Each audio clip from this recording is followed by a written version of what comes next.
So मग madam तुम्ही काय सांगाल की स्त्रियांचं मानसिक आरोग्य तर सर्वांनाच माहिती आहे, पण पुरुषांच्या मानसिक आरोग्याबद्दल तुम्ही काय सांगाल? आपण बघायला जाऊ तर मुलांना लहानपणापासूनच शिकवलं जातं की पुढे जाऊन तू एक कर्ता पुरुष होणार आहेस किंवा तू मुलगा आहेस, तू रडलं नाही पाहिजे. Male dominant family. Male dominate family. So त्याच्यामुळे त्या मुलाच्या मनावरती अपब्रिंगिंग लहानपणापासून झालेलं असतं की मी इमोशन्स नाही एक्सप्रेस करायचे.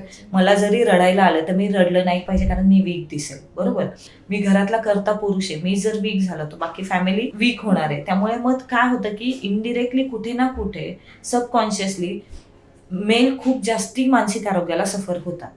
राईट, जसं की स्ट्रेस, डिप्रेशन, एन्झायटी हे पुरुषांमध्ये पण तेवढंच प्रमाण आहे. आणि पुरुषांचंही एक चुकतं की ते ओपनली बोलत नाही, बरोबर, इमोशन सप्रेस करून ठेवतात. तर असं नाही, मी म्हणेल की पुरुषांनी पण त्यांच्या प्रॉब्लेम बद्दल वोकल झालं पाहिजे, बोललं पाहिजे, शेअर केलं पाहिजे. ज्यावेळी ते शेअर करतील त्यावेळी त्यांनाही सोल्युशन मिळेल समोरच्याकडून.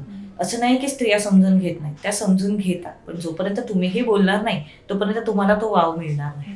बरोबर. संपूर्ण व्हिडिओ बघण्यासाठी द सारिका शो या यूट्यूब चॅनलला आत्ताच भेट द्या.